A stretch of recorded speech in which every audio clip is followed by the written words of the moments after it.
Good evening, everyone, and welcome to another episode of Project Sanity. Sorry for the late start. We were just having a little technical difficulties. I know. Ben and his crew are the smartest on the internet, but they sure have technical difficulties a lot. Yeah, I've heard it before.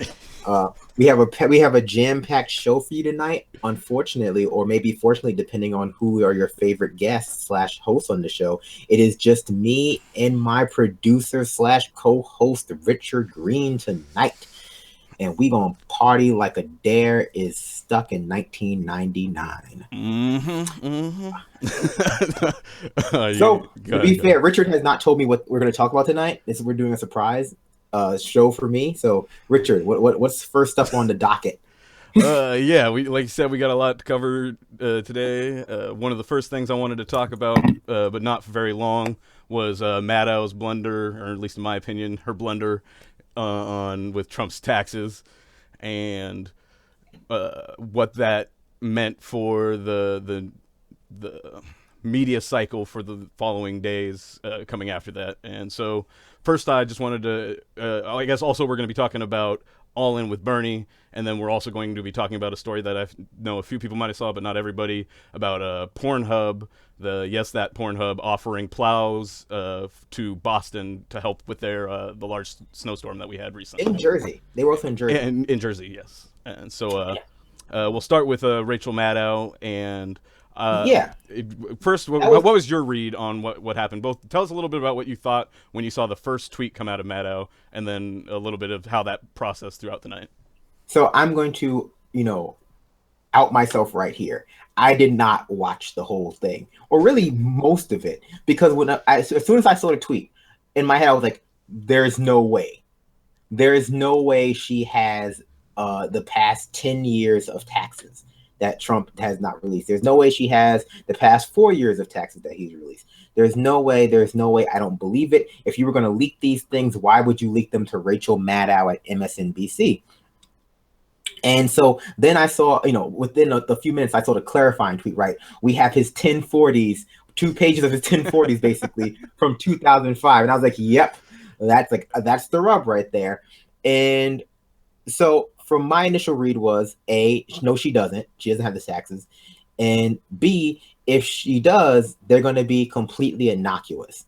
At least at the end of minutia, right? So what's actually in the 1040, I think that, for those of you who didn't watch, basically what was in those documents and what the Trump administration released even before the documents were read on air was that in 2005, he paid what, $35 million in taxes on $150 million of income. And that was the big reveal. That was basically all that was gotten up to. And I think a lot of people expected more.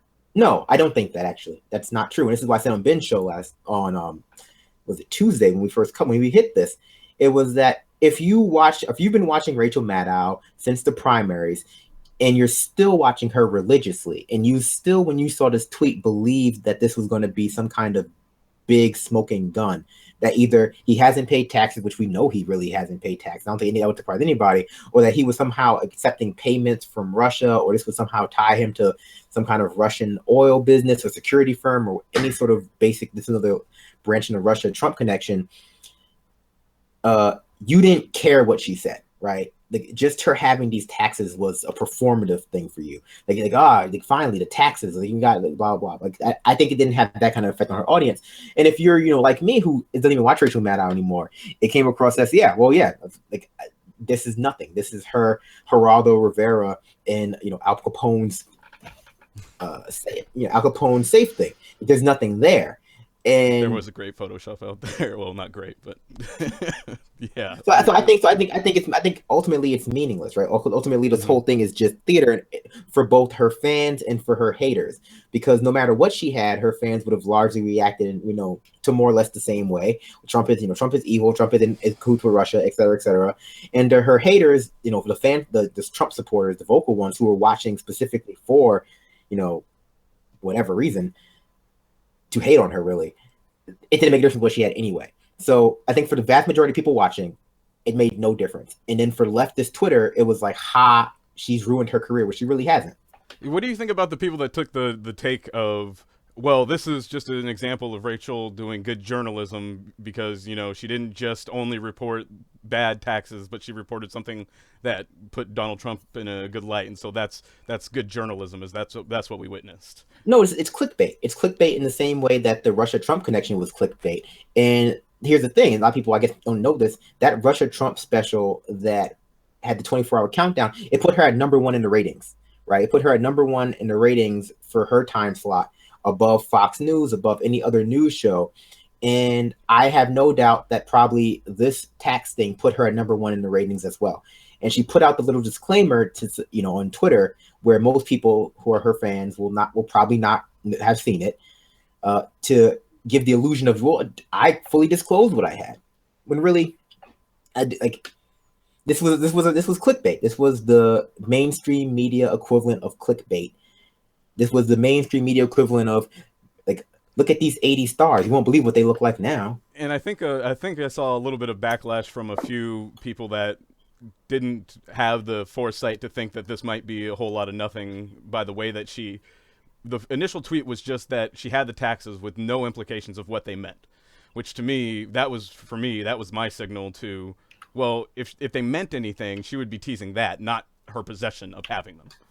And so, like, some people didn't pick up on whatever signals were out there that this wasn't going to be like the ones you mentioned earlier or whatever else they're available, and they went with it and they were like, oh my god, this is going to be big. And you saw a little bit of backlash come back at her as a result of, like the comedian. You saw a lot of late night comedians go after her and make fun of this. And so it looks like in the rest of America, outside of her clique, her group, it was received pretty poorly, even among some of the people of her peers, or not quite peers, I guess, because they're not making tens of millions of dollars, but other media figures, feeling the backlash from their fans or their supporters, their followers, that felt like they were going to get something and then got nothing. I think Maddow's bad journalism, if you can call it that. The bad journalism Maddow has practiced over the past, let's say, 3 months as it relates to Trump and her various conspiracy theories, are illustrative of the toxic relationship the media has with Trump right now. The toxic relationship where they just don't know what to be covering, like, because they want to cover this, the sensationalist, the scandalous, this big, sexy international conspiracy between Trump and Russia, and they want to produce segments and shows that appeal to the resistance, right? They want to produce segments and shows that appeal to the mentality of the resistance, which seems to be, we want evidence, we want some kind of silver bullet that we can indict and impeach Trump immediately. So while they do cover things like the immigration ban, they do cover things like Trump care, they do cover all these things, they still trend towards these sensationalist, well, here's how we might impeach Trump. Here's how we might, here's the silver bullet. His taxes might lead us to some connection with Russia. Michael Flynn might have some connection with Russia. Gorka might have connection with Russia. Jeff Sessions in Russia. Manafort in Russia. All these people, like, it just keeps coming back and back to Russia. Of course, I wrote a piece on Progressive Army about this whole thing, and this is toxic. It's toxic for the discourse around Trump, and it's definitely toxic for Democratic Party, because Rachel Maddow is going to be a significant obstacle for them to extricate themselves from this quagmire of the Russia-Trump conspiracy. I really don't I don't understand how they're going to be able to de-emphasize this conspiracy that they've blown up in people's heads. Like, they, along with their aligned punditry, have blown up this idea that Trump is just a willing stooge of Putin, only for it to be very, very obvious. Or rather, it seems as though the House Intelligence Committee, the Senate Intelligence Committee have come to the law, at least quietly and informally, have come to the consensus that there is definitely no direct collusion between the Trump campaign and the Russian government. And so now you have the Democratic Party, some of the leadership, Michael Morell came out, James Clapper came out, Nancy Pelosi's been, dialing it back a little bit, looking forlorn about the fact that, well, we've blown this up, and how are we going to pull back? Yeah. I think that's sorry. I was setting up a future shot, but I think that's an interesting point that you make there about how this is going to blow up, or when this blows up, and it's already kind of blowing up. That you mentioned the point before we went on air about how, because they've gone so far out on this Russia thing, that they've actually normalized or legitimized the idea that the things like the Russia definitively hacked the DNC as being true. So go ahead and tell us a little bit more about that, and then we're gonna move on to All In after this. Well, I mean, David apparently posted my pitch to a resistance Facebook page, and I'm getting a lot of hate. I'm getting a lot of hate comments. Not that I don't know what you want me to tell you. And like, so in some ways, you have people who are trying to be more responsible. Right? You have people trying to dial back this conspiracy, trying to dial back the fever, but we're now seeing one of the unfortunate byproducts of that fever, in that people have now started to normalize the initial conspiracy, and that is that the Russian government absolutely, unequivocally, has been proven to have hacked the DNC and have been in cahoots with WikiLeaks to release this information through either directly or indirectly, etc., to weaken the American voters' faith in their democracy, weaken American voters' faith in Hillary Clinton, and that's never been proven. That still lacks concrete evidence. And so we are seeing the normalization of a smaller conspiracy, a more reasonable conspiracy, and so far that's not a literal oxymoron, because of the existence of crazier claims in that same vein. So you have articles by Matt Taibbi, by Ben Smith of BuzzFeed, by a lot of these people who are supposed to be the ones who are acting rationally, who have said, "Oh yeah, of course." Like, granted, Russia definitely is. Like, whoa, whoa, whoa. Like, your proof that Russia hacked the DNC is limited to a DNI report that really had no evidence, just the promise that there was evidence, but that you couldn't be showed it because it would invalidate further investigations. The claims of a cybersecurity firm that has been paid by the DNC in the past and might still be being paid by DNC, and the punishment that Barack Obama doled out in the form of sanctions, and none of that is constitutive of concrete evidence. That's just the assertion of evidence, biased sources, and the use of, well, if they weren't guilty, why would they be punished? But there's a lot of reasons geopolitically why someone might be given sanctions just because of the illusion. Yeah, and so I think those are critical points, and I think it's hard to zoom out a little bit or to slow down and take a look at things and recognize that for a lot of folks. Go ahead.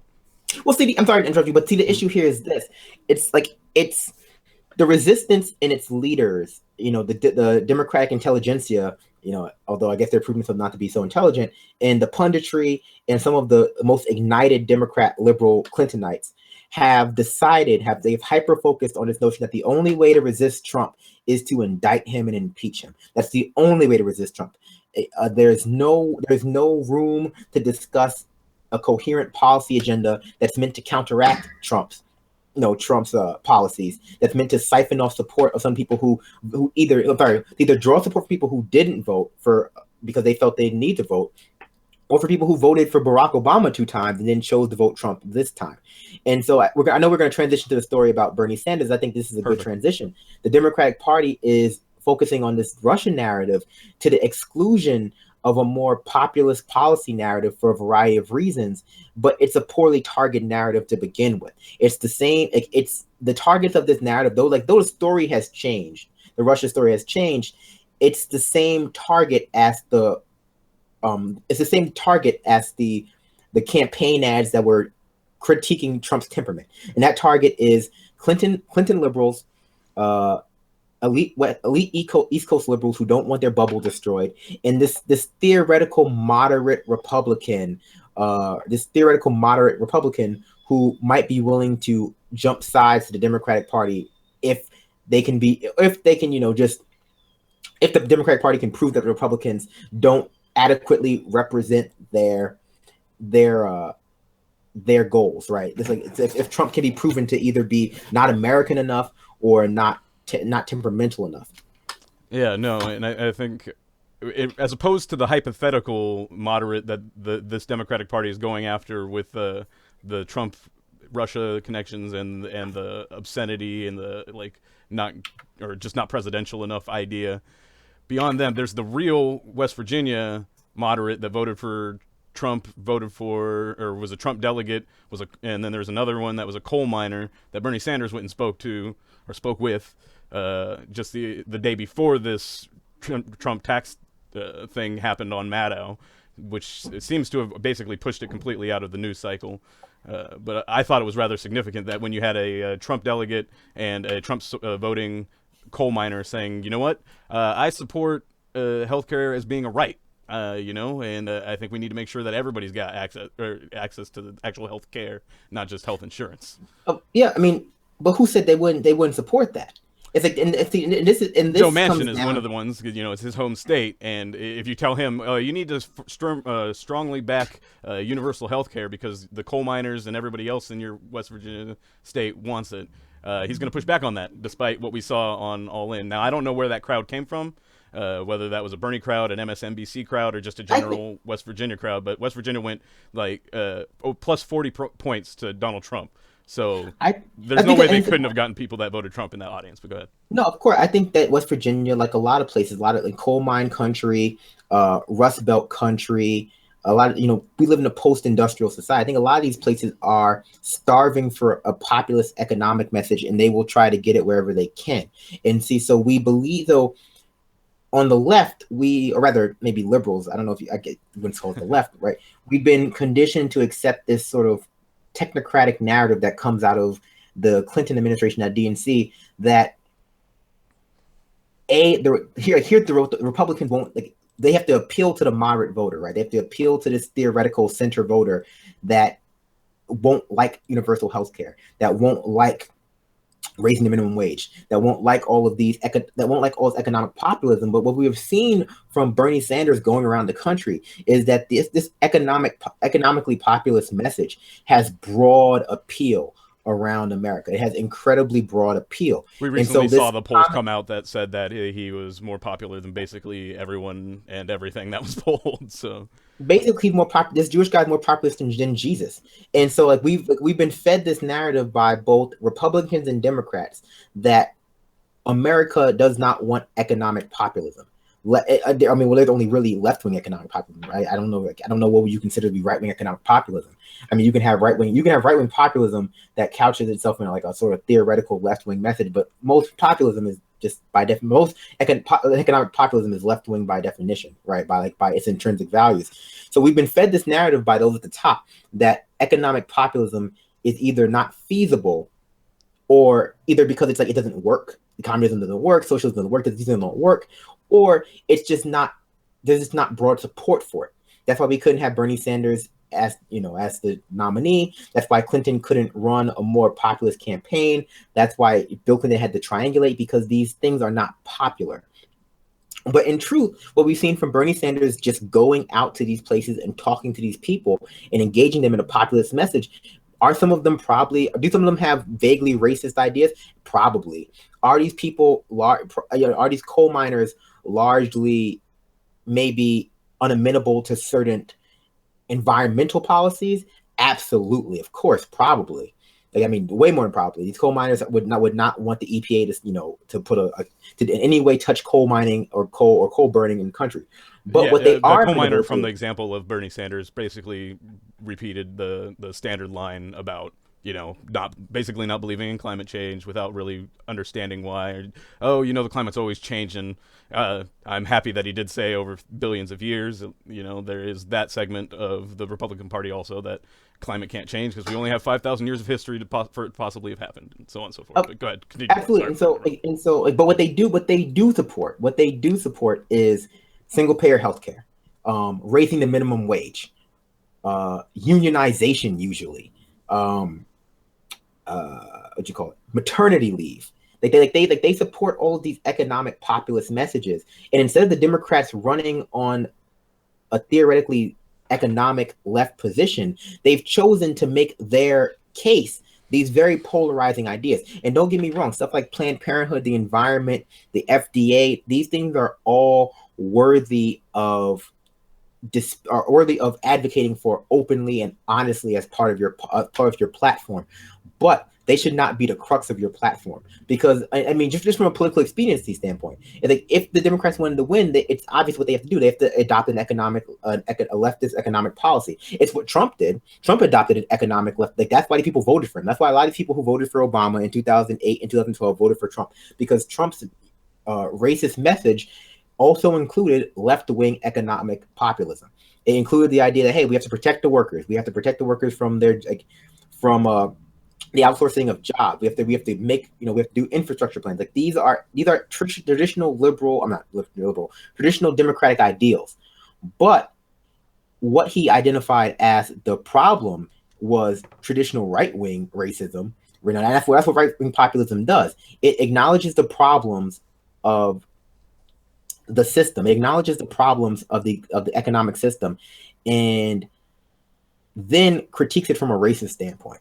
And what the Democrats do, and this is why they lose, is that they stamp down any leftist critique of the system, any leftist critique of this economic status quo, and in their own party, and they don't offer one of them. They don't offer one themselves. They basically just say, well, hey, the only critique of the system that exists out there is this racist one, and you don't want to be racist, do you? So you can't have populism without having racism. And they trust people to not vote with the racists. But people are going to vote. Like, people are going to vote in their economic best interest. Not everyone, but a lot of people. Yeah, that's one of the points that I think a lot of people have felt, but have had difficulty articulating regarding that there is a left.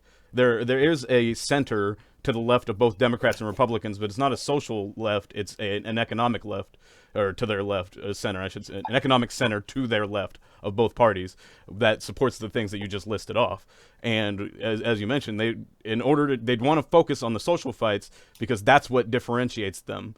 They don't actually disagree with the economic policy that Republicans before. And I just wanted to qualify also that when Donald Trump ran on that kind of economic populism, what he's delivering is something I think different. And I think soon Republicans are going to start to make those realizations, hopefully before the cuts actually happen and services start getting cut, and so on and so forth. Go ahead. Well, so here's the thing, right? And this is not something that's unique to America. This is something that you can see all around the world. And it's this pattern that what happens when neoliberals take over the left and take over the leftist party, the dominant leftist party, and get to define what the left is in that country.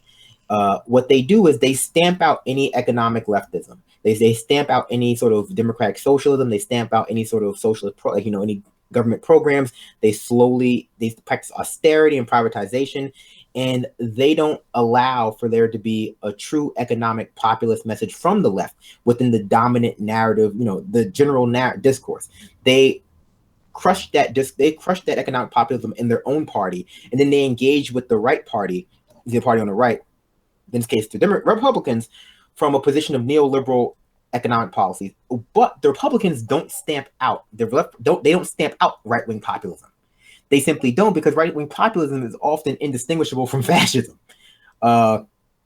because it's just fascism couched in the language of economic populism. It's corporatism couched in the language of economic populism. And again, we see the Democrats have made their burden, they've made their albatross, they've made their points of attack incredibly polarizing topics.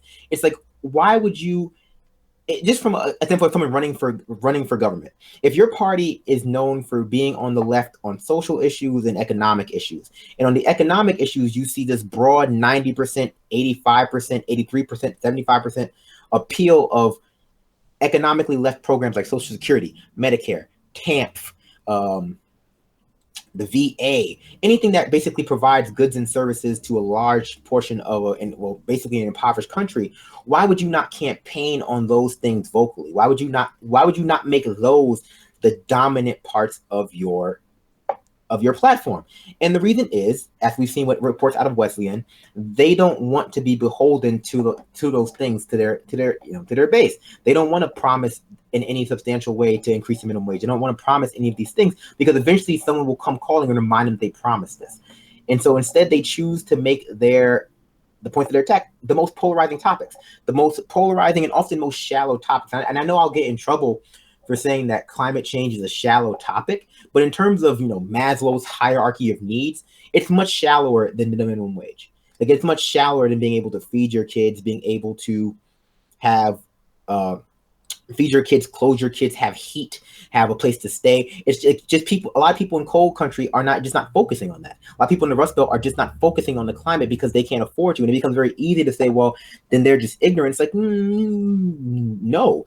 If they are ignorant, it's a byproduct of what their social and material conditions and realities make feasible to focus on. And I guarantee you, a lot of these coal miners, if you gave them enough money and enough time and enough like the free time thing about climate change, they might change their mind about it. Yeah, that's an But at interesting this point. point, Like there was a young woman there that mentioned that she was basically born into generational poverty, that she had never seen the coal jobs as people describe them, the boomtown style as it's often described, and that she's just figuring out what's out there, what are other opportunities, what exists beyond coal. Because growing up, she gave the statistic basically of 1 out of 10 people being able to afford things like a house and a car. Most people probably living in trailers or some sort of rental, and basically subsisting in probably often on government benefits. So I suspect that, and especially in some of the more rural areas, that the animosity towards government benefits often is more. It does, as the Republican strategies often highlight, run more along. I deserve it, but those people don't, and so you just have to otherize whoever doesn't deserve it. And we've seen the welfare queen and various models of that happen and take place.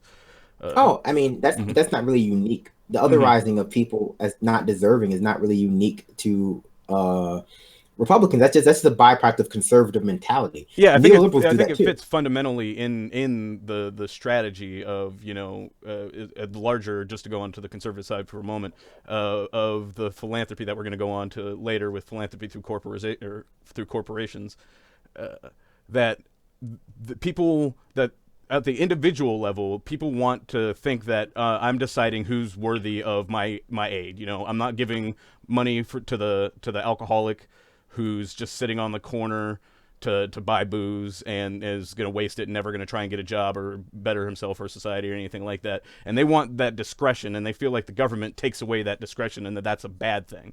That not having, and so like by leaving it to churches in their view and corporations in the more the elite tier view, it allows individuals and groups to decide who they think is worthy, and that by doing that, they think basically a similar invisible hand will be at play and will guide people towards doing the right thing through that mechanism.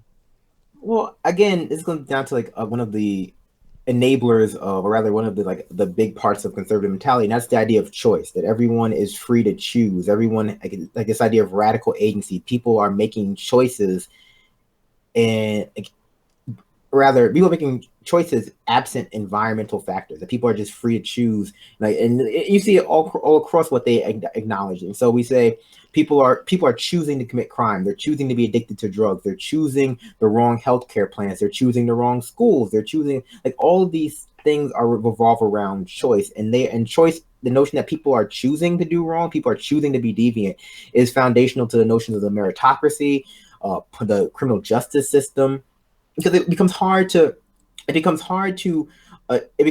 justify the rampant poverty in America, at least if you're aware of it, without this kind of mentality back of your head of rugged individualism. Like, well, hey, they just made the wrong choices, and since they made the wrong choices, absent, in a very ahistorical, acontextual way, they deserve what they get.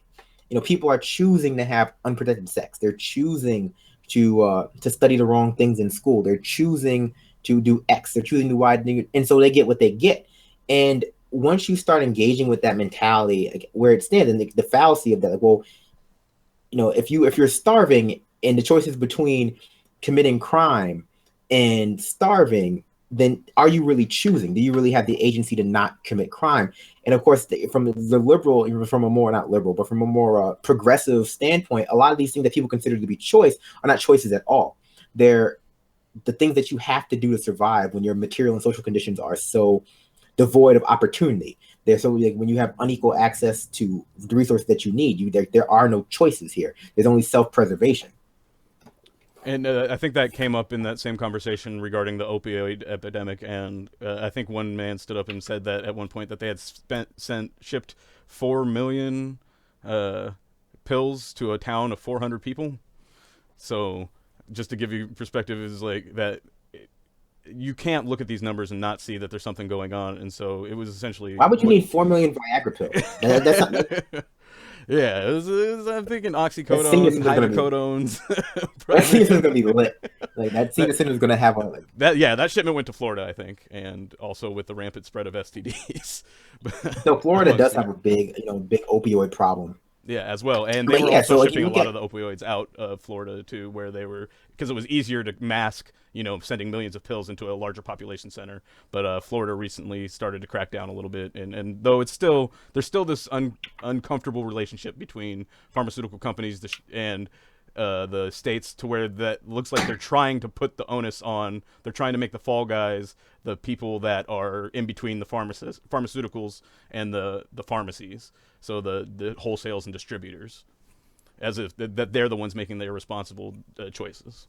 Go ahead, and then a few more minutes, no, and no, I'm then sorry. go ahead.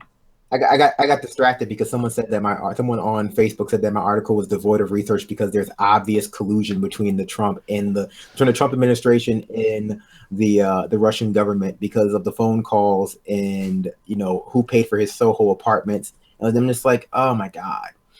And I guess that we do live in a bubble, and I guess this is going to be a little bit off topic Hmm. because Good. people are dumb. Like I got these are this is the resistance.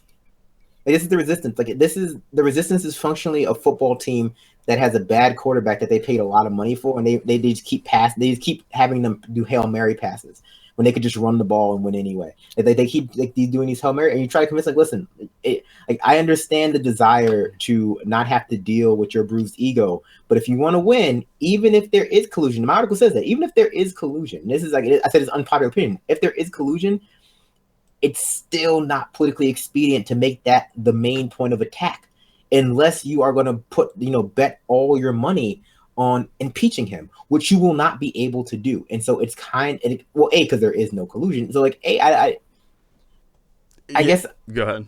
Finish. I guess I would get more clicks if I wrote a piece about this vast conspiracy between Russia and Trump. But like the ultimate reality is like I could address every piece of evidence that there is, but it's all very vapid and all very circumstantial, and a lot of it is very innocuous things that are not helped by the fact that Trump's group is incredibly sketchy. But there are better things to attack him on. Attack him on his awful budget. Attack him on the healthcare plan. Attack him on, or don't attack him at all. Yeah, exactly. Instead, That's what should have been. It should be like what they should have done. What we should have seen from the DNC is, come to Jesus moment, however you want to describe it. Something along the lines of, "Yep, we messed up. We put our thumb on the scale. At least give us that admission." And we shouldn't have done that. And the only way that we're going to be able to move forward is by clearing out the leadership. The transition team would look entirely different, and we'd have Bernie Sanders, Nina Turner, and pre-DNC chair run Keith Ellison working together, leading the progressive charge, going to places like West Virginia, like Bernie did, have Nina go into places in Ohio and elsewhere, and have Keith Ellison going all over the country, all three of them going and making these points about how, while we may disagree on these other policies, here's the things we do agree on, the health care, minimum wage, and for the people, and listen to people who push back against that, and have quality, decent responses towards it, and adjust adjust an appropriate way to recognize and to appreciate the diversity of views, not just among Democrats and people that have been long registered Democrats for years, but of the people, the 53% of people that voted, and let's talk to the 47% of people who have given up on politics or were too busy or too occupied with work or various other things that aren't engaged. Let's talk to them, figure out why they're not engaged, and that would be a Democratic Party that would have Republicans trembling in their boots, especially with somebody like Trump at the helm.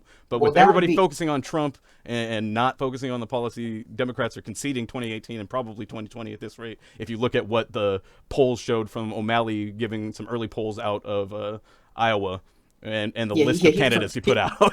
He's just trying to raise money for his 2020 run, which is fine. O'Malley should probably run again because he might have a better chance this time. Oh yeah, they're But going to try so I and think use him to people, capture the Bernie vote with a younger candidate, and I guarantee you that's going to be one of the memes for the thing is, oh, we need a Bernie, a younger Bernie, and it's going to be this establishment candidate. O'Malley's in the running for it. Go ahead. I just think people are trying. I think people are misunderstanding my piece. Right? They're misunderstanding on two fronts. Like, a, it's not my job to prove that something happened. It's your job. I mean, to prove something didn't happen. It's your job to prove something did happen. Like, it's your job. It's your job to prove that Russia either hacked the DNC and is working with WikiLeaks, which has not been proven by anyone. I don't even by beyond a shadow of a doubt. It just hasn't been proven. Like, it's just been based on conjecture and assertions by America's intelligence community, the probably the most untrustworthy group of assholes in America. Like, you can't trust you simply can't trust them. And I know a lot of people are engaging in some sort of cyclical real. Well, if you can't trust them, why should you have them? The thing is, That's a they're good expert liars. Like, well, Donald Trump is a habitual liar. They are expert liars. Like, they lie for a living. Their budgets are lies. Their day-to-day lives are lies. That they are professional liars. That's from a fundamental perspective. That's why you have to take whatever they say skeptically, in my opinion. Continue.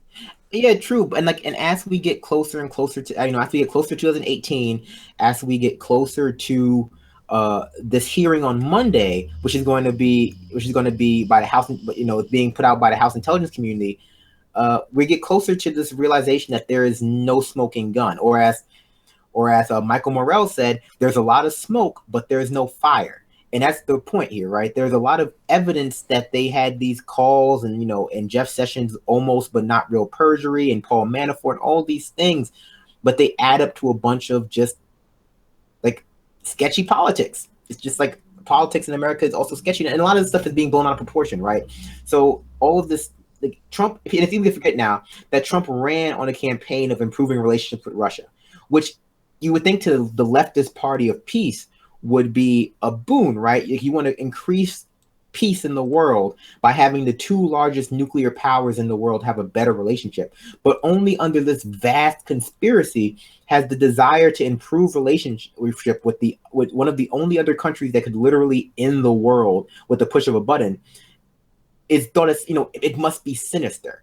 Right. And it reveals a strain of jingoism and nationalism in the Democratic Party it's unfortunate. And so, like, I'm not saying that there shouldn't be an investigation. There should absolutely be a special investigation. I'm just saying it definitely should not be the main focus of the Democratic Party. And by main focus, I don't mean they're not talking about anything else. I mean that headline should stop literally including Russia all the time. Russia's spreading fake news. Russia's doing X, Y, and Z. Headline. There should be no more Putin-Trump connections. There should be none of that. Like, it should just go on in the background. It should be in the background because it's just not. It's not something they can run on.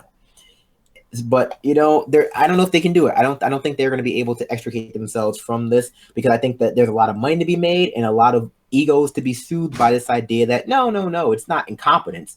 We were just the victim of a coup. Yeah, and I think that money being made is an important aspect to all of this. We talked briefly about it last episode, but just about how the political class is fighting for its life, and they're concerned that the description that I talked about with Bernie Sanders and Nina Turner and Keith Ellison going out and speaking with people and getting to know the issues on a level from the perspective of the people that are actually making the votes and living through the issues day to day, that drastically reduces the need for a lot of the punditry, for the consultants, and for the people who aren't doing those things but instead are writing think pieces or going to fundraisers and fancy dinners primarily with most of their time, which I imagine getting paid six figures to mostly go to fundraisers and occasionally ask people for money and occasionally have to grovel or beg to some degree is not the worst job that you can get. I mean, there's worse things that you can do for less money. And so, but with that, I think it's important that that same political class is essentially the lapdogs of a larger group of folks, larger corporations that want to basically in my view, want to be more powerful than the federal government. They would like it. Ideally, they're already verging on the in my opinion, getting close to corporations being as together being as powerful or equally powerful to the government. I think Donald Trump getting stopped in some of the with some of his plans with the judicial branch stepping in the way shows that our judicial branch does still have some power and can stop somebody like Donald Trump from doing exactly what he wants, whenever he wants, and however he wants. But these corporations want to be able to supersede all of this to be, in my opinion, the supreme power and on an individual level. And so I don't know. with that, I guess I Yeah, go gotta. ahead. We had the Let's go ahead. PornHub Plows in the title, so I wanted to just again Fun describe story. that. Go ahead. Yeah, fun story. No, go ahead. It's your story. It's your story. I just want to describe a little bit, like we said, Boston and in New Jersey, they offered plow services, which I doubt anybody in those places was going to refuse the idea of having some plows on there, so long as that they just had the Pornhub logo and not more adult themed advertising on. But it looked like they were just mostly magnets on the plows and on the trucks that were out there, essentially just helping fund the idea, and which is basically what government services are. Corporations contribute to the government provides things like cleaning the roads of ice and snow, or repairing the potholes. And I think it gets down to the deeper issue of who's responsible. And Republicans right now, particularly on healthcare, are fighting for the idea that individuals are responsible to seek deals with corporations in order to get something like healthcare. And so they want to expand that to all government services instead of shifting healthcare into a government service. So go ahead, get in there, Brandon. I kept you quiet long enough. No. That's fine. That's a great point, right? And so we can compare government services. We can not only government services, we can compare goods and services. And this goes back to what I was saying about choice and choosing and being a rational consumer, right? And here's the difference.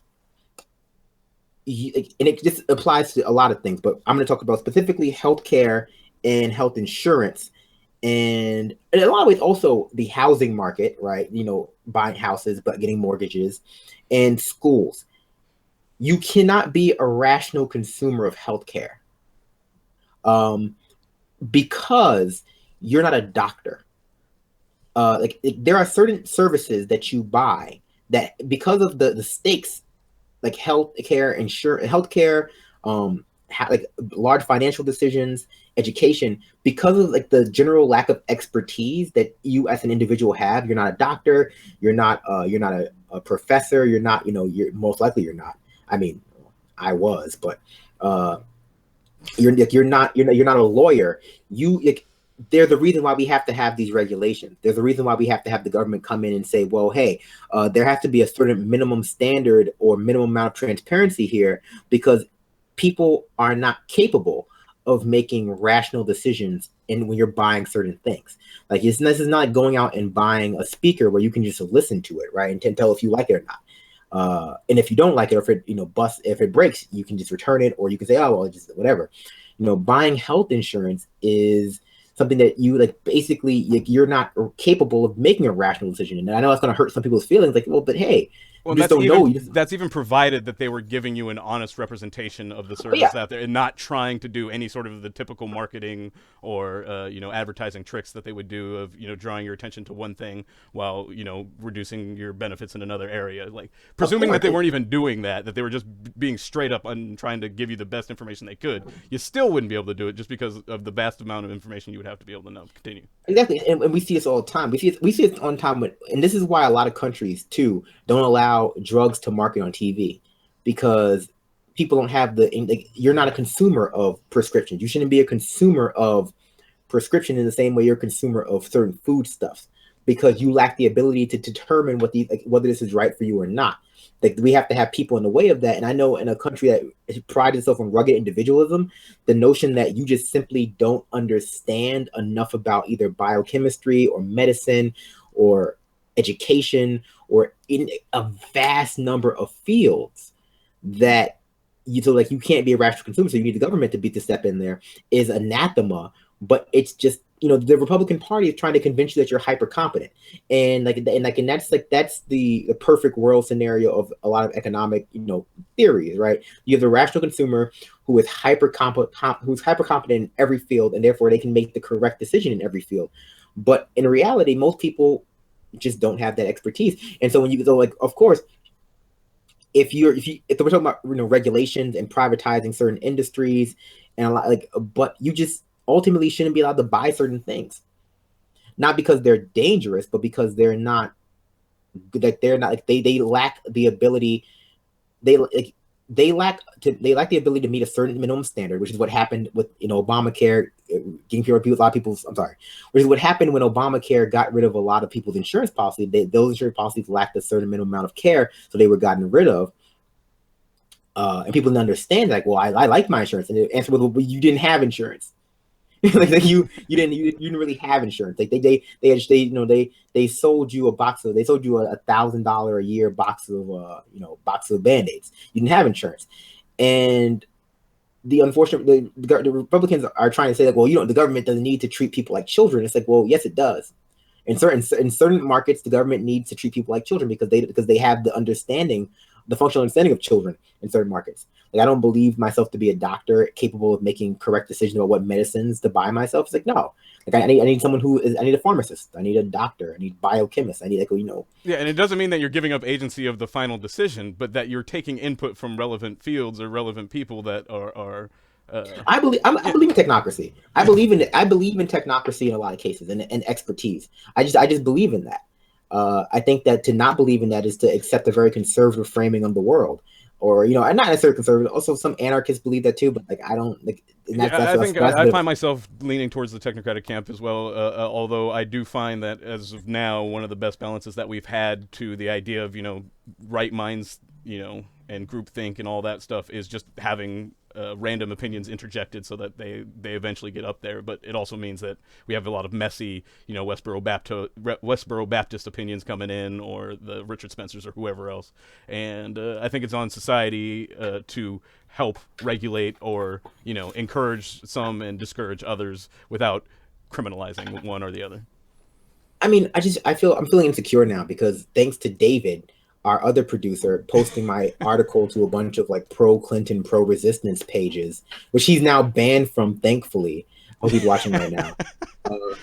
Just to give you a heads up, time-wise, we got about 4 minutes left, and I just wanted to quickly end on this. So, like, with the corporations and public services, that's a dangerous thing. And if you look at what the Republicans are doing across their policy, you'll see more of that trending across. Now, the budget. Yep, yeah, the budget's a great example. We can go on that, or we can talk about we have whatever you want to talk about. The last 4 minutes, it's yours. I mean, we have 3 minutes to talk about the budget. I haven't read all of it. I just know it cuts Meals on Wheels. It cuts CDGB. It cuts it cuts basically everything. Yeah. It guts basically everything. And so Sesame Street was on the chopping block. I don't know if it's actually what's going to end up actually happening is going to be different than what we see today. But yeah, that was a proposal. I guess I'm a bad person, right? Because I feel like I harp on Democrats a lot, and I harp on their because I want them to succeed, because this is who we're fighting against, right? We're fighting against people who are trying to cut Meals on Wheels, because as Mulvaney, I don't know what his position is. I forgot what he does. He came out, but I know he was a spokesperson today for this, because it's shown no tangible benefit in increasing people's life or something. I don't remember exactly what his quote was. That makes me a bad journalist too. And so, from my standpoint, this is how I also felt about Milo. It's like the Republicans are cartoonishly evil. Like I once you start cutting food to old people, you're like I can't even engage with that. Right, I can't. I think this is part of a larger. I think it's part of a larger thing to put Trump's name on as many bad things as they can to try and undermine Trump, so that they don't have to run again. So that he's begging to get out of office in 2020. But continue.